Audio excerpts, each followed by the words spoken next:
يا مساء الخير، يا مساء الفل والياسمين، ومساء الرز بلبن الحلو اللي احنا لسه عاملينه ده على حبايبي المتابعين وعلى كل الأصدقاء اللي معانا. ويا ريت يا جماعة، يا ريت كل اللي بيتفرج على الفيديوهات يشترك معانا في القناة، ويا سمحت تفعلوا الجرس. تعالوا بقى نشوف عملنا ايه الحلو. الولاد عمالين يقولوا يا ماما رأس السنة بكرة، رأس السنة بكرة. طب هنعمل ايه؟ طب قومي اعملي لنا حاجة حلوة. قلت لهم بصراحة في لبن، تعالوا نعمل رز بلبن. طب عايزين كيك، قلت نعمل رز بلبن وبعدين نعمل الكيك. قمت بقى ولعت على حلة المية المحترمة اللي قدامنا دي،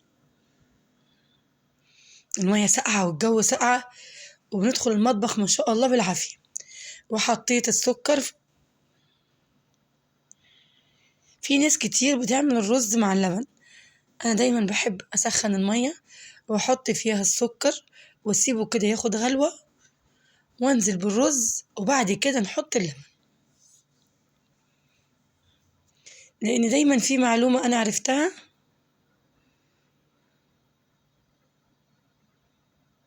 ايه هي المعلومة دي؟ ان دايما لما بنحط الرز في اللبن بيبقى مش مستوي قوي، بيبقى فيه شوية ان هو يكون ني، لكن لما بتغليه في المية بيستوي معاكي وبيديك السوى الحلو اللي انت عايزاه. هنا نزلنا السكر ونزلنا الرز، وبعد ما الرز استوى نزلنا باللبن. طب ليه الإضاءة عاملة كده يا ميسة؟ النور كان قاطع عندنا وشغلت الكشاف عشان اقدر اكمل تصوير. معلش احنا في جو شتوي وانتوا عارفين ايه اللي بيحصل في النور. وهنا جبت كوباية المية دي وده كله برضو شغالين على الكشاف، وحطيت فيها نص كيس النشا الحلو المحترم ده.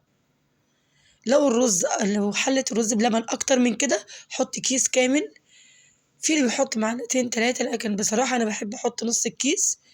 وقلبنا النشا، ما ينفعش ان احنا نحط النشا على الرز مرة واحدة. طب ليه يا ميسة؟ هيعمل معاكي كتل وهيبقى شكله وحش خالص في الرز ومش هتعرفي تقلبيه ولا يرجع زي ما كان معاكي. هنا قلبنا النشا، شايفين زي ما قلت لكم الكهرباء فاصلة والتليفون معلق معايا. يلا الحمد لله، الله المستعان. صلوا على النبي بقى وتعالوا نشوفوا احنا عملنا ايه. نزلنا هنا بالنشا واحدة واحدة على الرز، استحملونا في الإضاءة دي، إضاءة كشاف.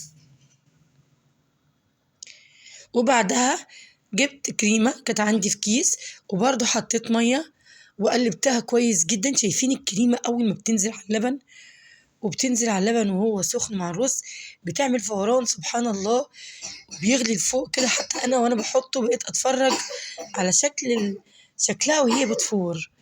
هنا بقى ايه ده يا ميسة؟ دي القشطة. هاخد نص علبة القشطة دي. معلش بقى انتوا عارفين ان احنا في برد وبنتي تعبانة شوية. جيت بقى بنص علبة القشطة دي ونزلت بيها على الرز بلبن. يا حلاوته يا جماله، يا تكاتك يا حركاتك يا ميسة، ايه ده؟ قسما بالله ريحة الرز بلبن كانت تهبل، تحفة يا جماعة، مش ناقصها حاجة. وهنا بقى نزلت بأكياس الفانيليا ما شاء الله الفاضية دي، كل ما افتح احس ان الكيس فاضي من جوه، مديهولنا بس صورة. بصراحة انا حطيت فيها يجي قولوا 6 أكياس فانيليا عشان الرز ياخد ريحة الفانيليا. شايفين الرز؟ شايفين جماله؟ شايفين القشطة مع النشا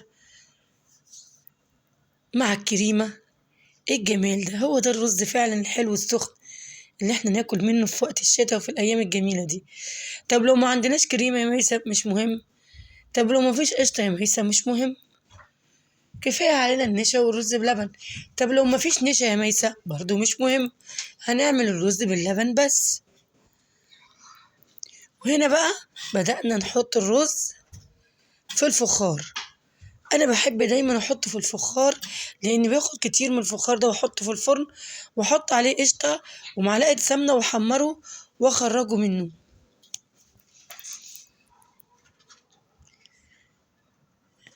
معلش بقى الاضاءة كانت صعبة معانا شوية.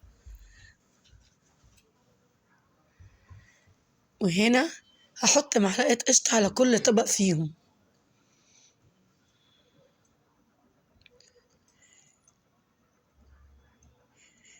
طبعا انا جهزت الفرن بتاعي عشان بعد كده وانا بشتغل وبدخل الفخار او بنعمل مع بعض الفطير او اي نوع من المخبوزات، تبقوا شايفينه واحنا بندخل الصواني وبنخرجها منه.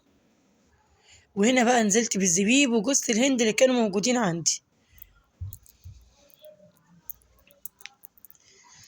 نزلت على كل فخار فيهم. عندي ولادي كتير منهم ما بيحبوش المكسرات وما بيحبوش ياكلوها في الحلويات. عملت الخمس طباق دول بالمكسرات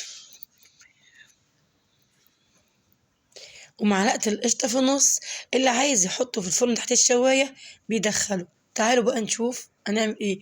وكان عندي كريز احمر حطيت في كل طبق واحدة في النص. الإضاءة مش حلوة، معلش يبقى استحملونا. ويا ريت كده كل اللي بيتفرج علينا وبيشترك معانا يشترك معانا ويفعل الجرس ونشوف اللايك بتاعتهم الحلوة عشان قناتنا تعلى.